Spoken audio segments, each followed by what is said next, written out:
Покажи рассвет, я готова окунуться и дойти до дома. Мы все знакомы. Да я смогу тебе открыться только Hey guys, and welcome back to the channel. I know it's been a while, but I finally have time to make a video and kind of give you an update and yeah, just continue filming the process on the E36.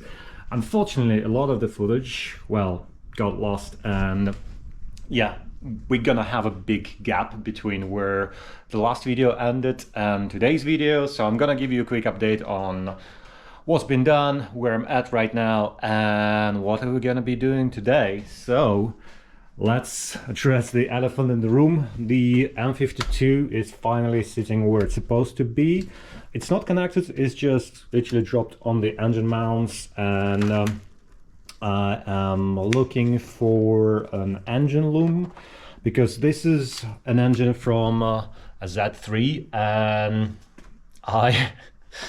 this is my second BMW. Anyways, I'm more of a GDM guy, and I'm still learning a lot of stuff about the BMWs, V series and all that stuff, and my naivety was that M52 from Z3 would fit exactly as it should to the 3 series, but the thing is, it does fit everything sort of there, but the engine loom is not quite what we need, simply because the ECU cable, the main plug, is going onto the wrong side.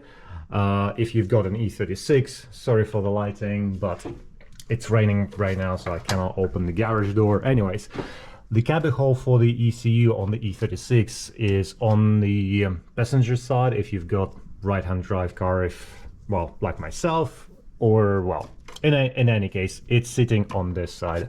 I'm not sure about the left-hand drive, correct me if I'm wrong, it might be reversed, but anyways, in my case, this engine loom from Z3 is not gonna work. I mean, technically it does work, everything works. I even plugged the ECU and cranked the engine. It's working, but I don't want to chop the wiring too much, and just I want to make it look as factory as possible. So currently I am looking for, actually no, long story short, so it's gonna be a long video, so buckle up. I actually bought an engine loom from an E36. It's automatic one, and how you can say that's automatic, it's got 2 plugs that look kind of the same, but one is for the engine ECU and the other one is for the automatic gearbox. It's all fine, and the connector is on the right side, but there's one thing, and it's a minor thing. I guess if you're not too fussy, you can use the automatic engine loom. It's gonna work. The reason why I'm not doing this, because the car is manual and it doesn't have the connector to the reverse switch. I already started kind of like salvaging it from the M43 engine loom. You can literally just reuse it. It's pin 10, I think, but you can trace it. Basically, don't trust my words, because the colors can be different from different models, different years, whatever. You can trace that plug to the main round connector and just unpin it. It's on the other side, so it's a bit short. Anyways, I'm basically looking for M52 manual engine loom right now. They're around, they're just a bit too expensive, so I'm trying to find the one for the right price. That's where I'm at right now. That's why the engine is still kind of like in pieces. But once I got it, I want to clean it up, put everything back together, and hopefully crank it again on camera. Another thing that I finished doing was the rear end, which is now half assembled. I've got the braided hose lines that go from the main T all the way here. I'm not quite liking them because I think they were crimped incorrectly, and when you're trying to route them the way the standard, the factory brake lines were routed, they're all kind of twisting. So I'm probably gonna use some P-clips and reroute it the way I want it, so it's still kind of like doing its job, but it's not twisting too much. Because right now, if I were to put it the way it's supposed to be, it's looking like this. So I'm kind of like twisting it almost 180.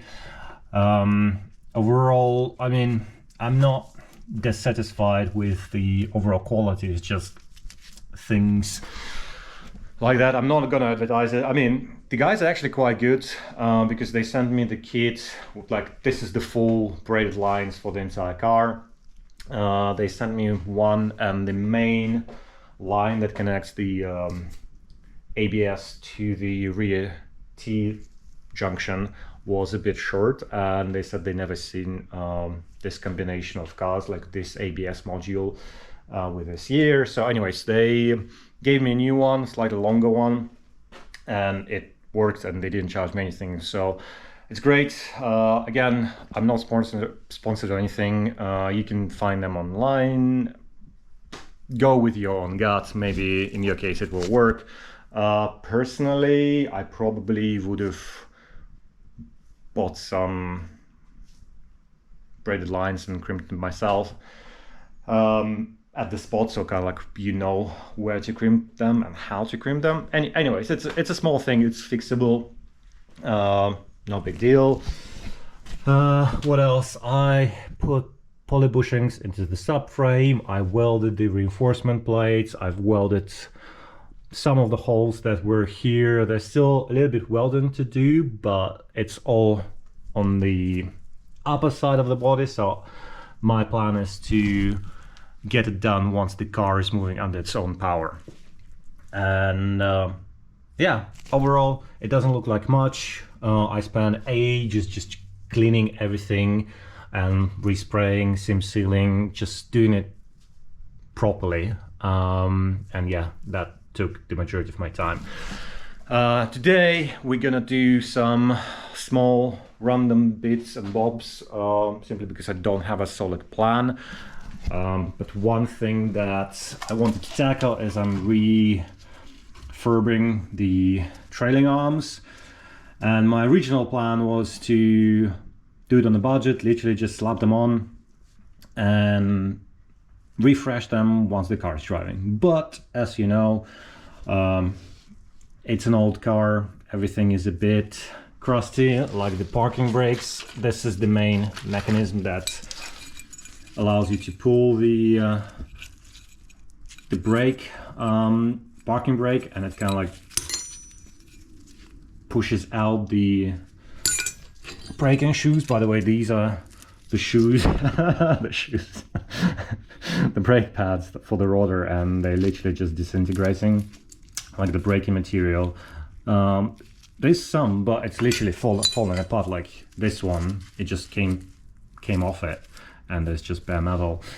This thing got rust welded to the brake, so I need to. Well, I'm gonna buy the whole set, to be honest, like the refresh kit, and put everything back on. But then I wanted to remove this thing, because when I was removing the brake shoes, this thing got stuck and I totally destroyed the brake shield. And in order for the parking brake to work, you need those pins to go in here, and now the hole is just too big, so I need new dust shields because, well, scrap.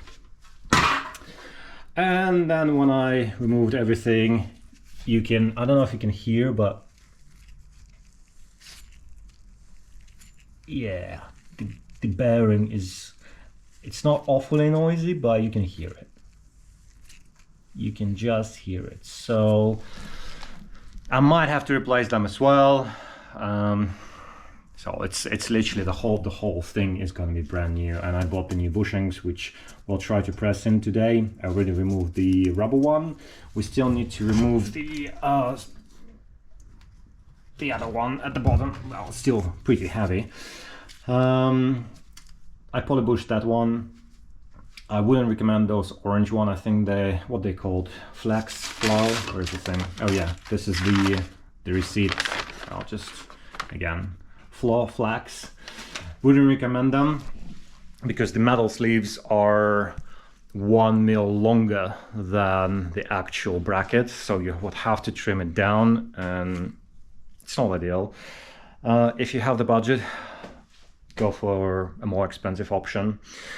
Another thing that we're gonna address today, which is a little bit ghetto, but again, I need the car to be moving.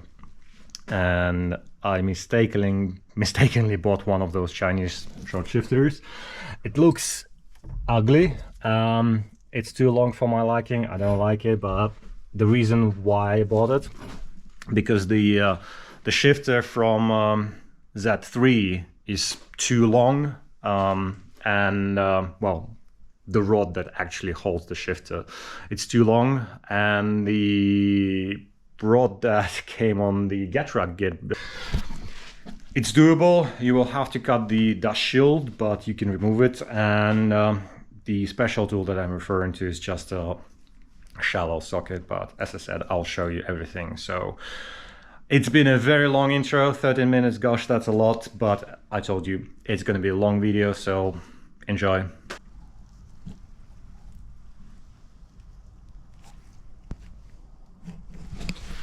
So if you're just starting out, this is how it's going to look like.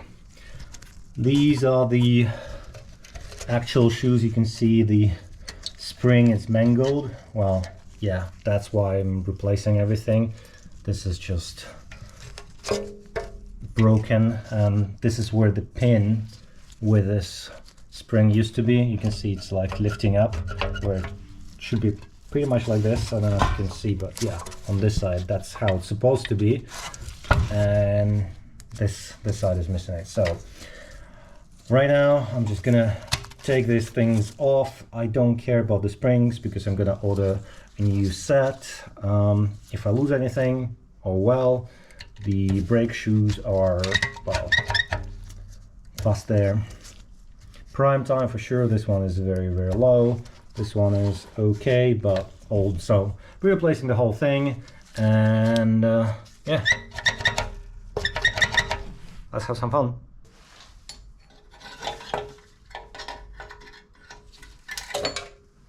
Yep.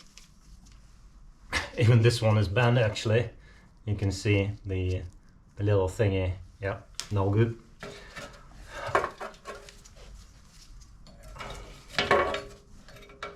There's this spring on top that you need to remove as well. And that should, no, I think there's another spring. Yeah, there's another spring on top here.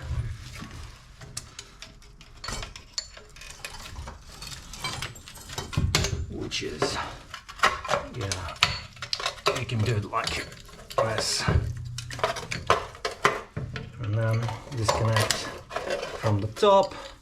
And this is the assembly, the adjuster. Again, the hat itself got rust welded to the to the shoes, but that's how it's sitting all in. This spring is just holding attention. We don't need it anymore. Now, just trying to get this spring out, but it's got, yeah, it's stuck. It's properly stuck.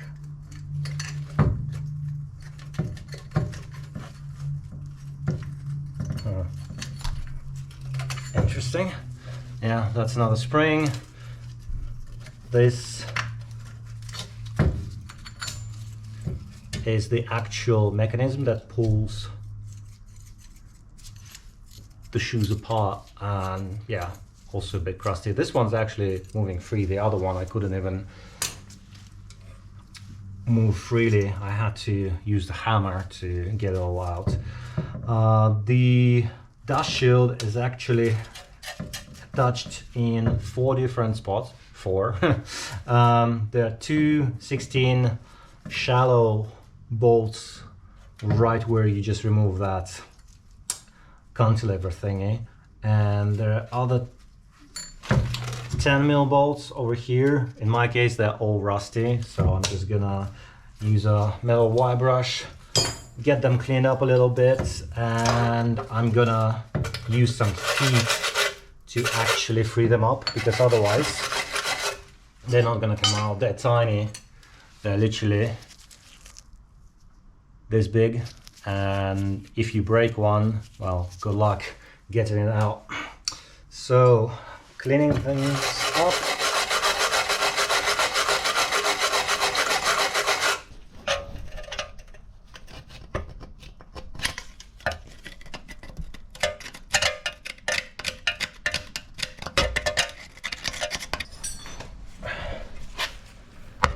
There's no room to actually spin it. I think I've seen on YouTube someone actually getting to it and removing it this way, but you can see it's hitting this metal post and it's actually riding against the body of the hub, so it's really impossible to get into it. And even if you try this one, it just keeps spinning. So as I said, the first thing, clean them really well, and then I'm gonna show you how I managed to remove them.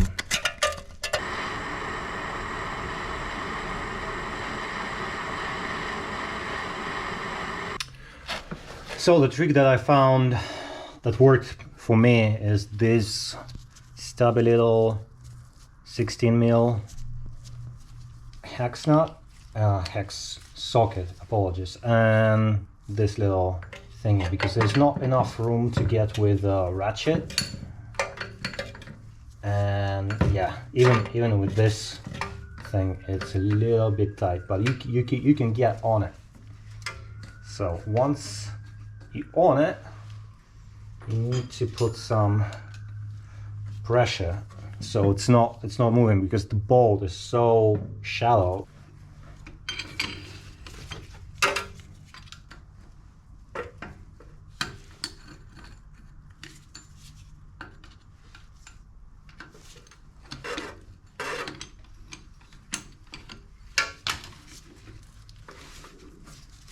Okay, I found the position that it likes to be in. Oh, yeah. That's it, but it's that tight.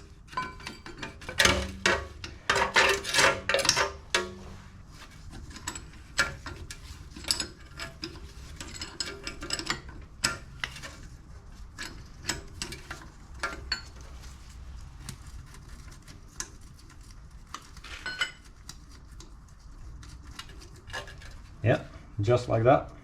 So you can see how flat and thin the top is, the top hat. Yeah, this is it. Ideally, I need to buy new ones because I don't want to reuse them. You can see I already kind of like stripped some of the metal off. Yeah, I'm not gonna trust them.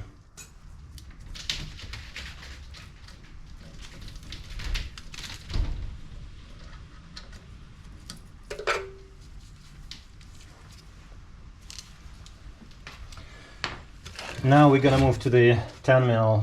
The procedure is the same, it's just everything is a lot easier. It's 10mm, still apply some heat, but other than that you don't need any special tools. You can use anything you've got, but just be mindful that the bolts are very small, and yeah, applying heat at your discretion. Be careful working with open flames, but yeah, this is the only way to remove it without damaging anything, well, mainly stripping the bolt.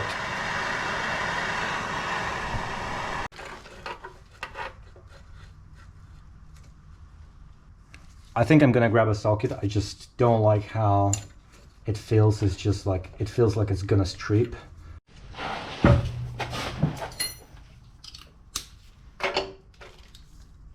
Okay, socket doesn't want to come on.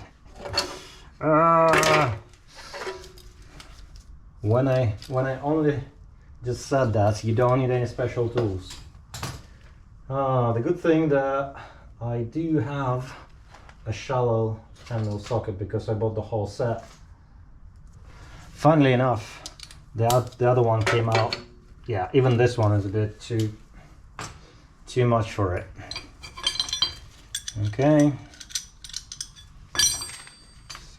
17.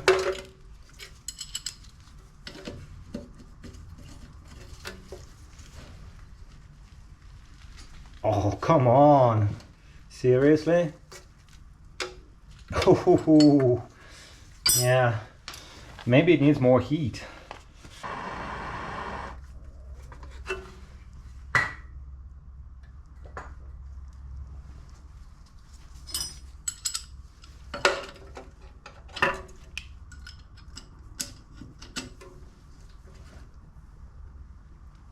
Oh yeah.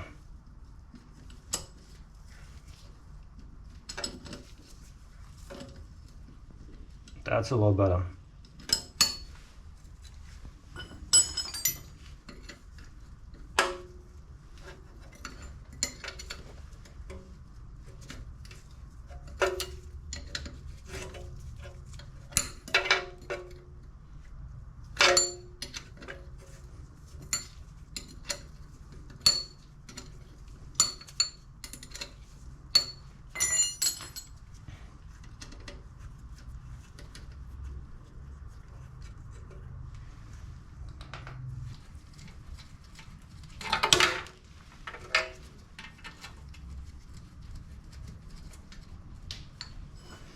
Yeah, once all 4 bolts are removed, nothing really holds the dash shield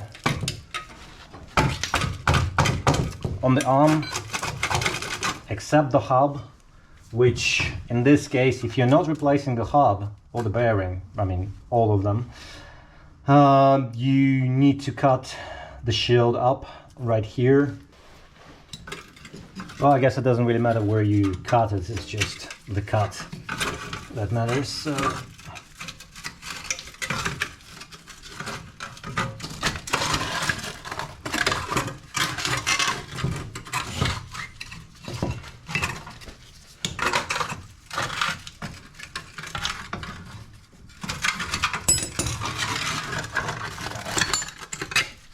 and voila, as you can as you can tell, it's, yeah, it deserves to be changed. Other than that, it's very standard. I'm gonna remove this bush, press the new ones in, and the job is good on.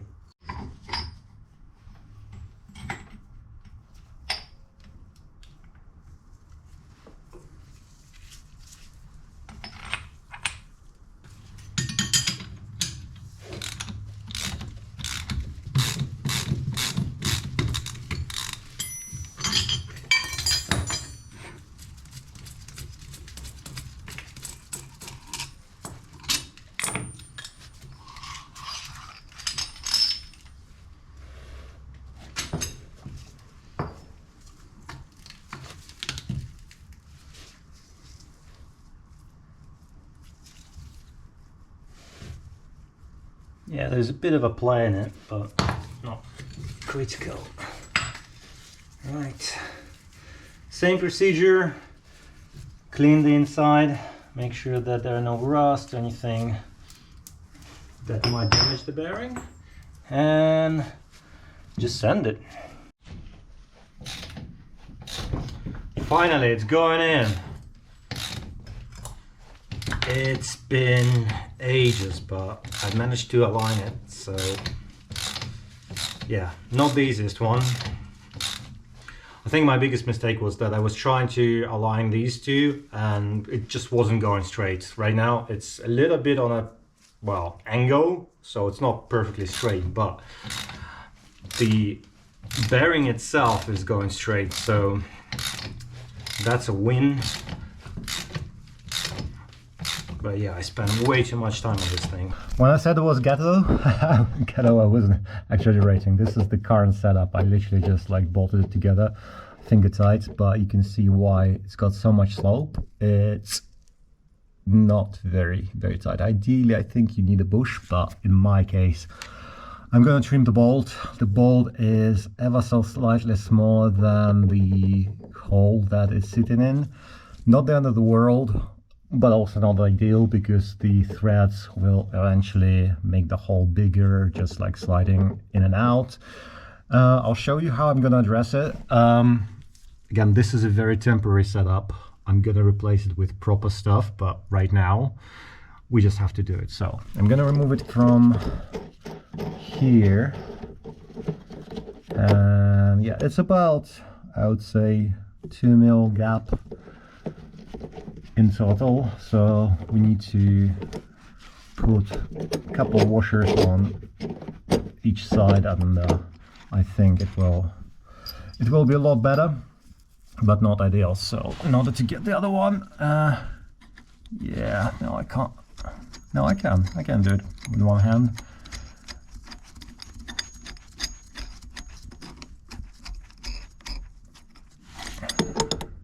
By the way, there are two types. Like, if you're gonna buy one of these forks, there are two types of them. One is for Getrug gearbox and the other one for ZF. The reason why they're different is the guibo, this little donut, is bigger on a ZF.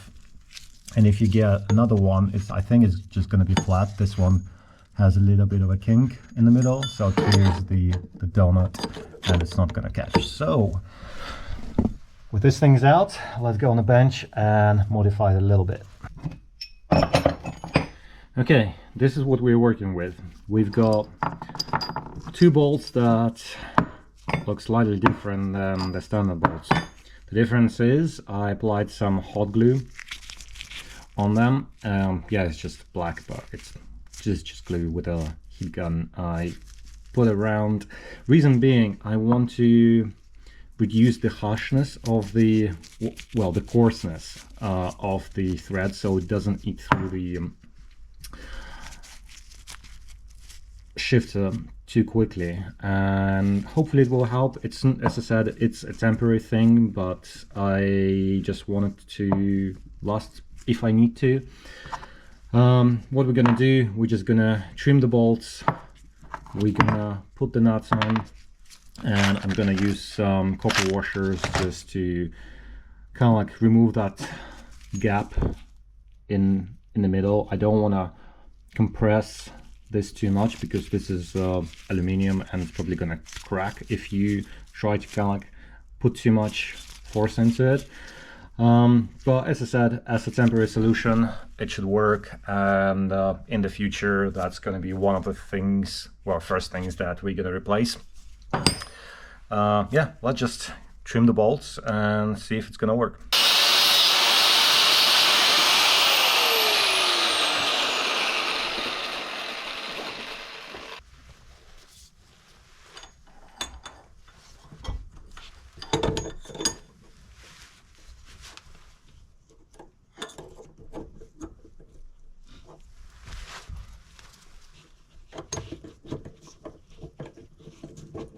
Yeah, getting it all aligned, it's gonna be tricky. All right, yeah, it's definitely a lot better. Like, there is some play, but we should be able to remove it. How are we gonna do the other side? It's a different question because I can't see anything. Well, the life gets a little bit easier. So I don't know if you can see, but now you won't be able to see it, but the actual gap on that side is not nearly as bad, so it's pretty dialed in. So I don't think I'm going to use any washers. I'm just gonna put the bolt in and sand it as is. Let's see if it's gonna work.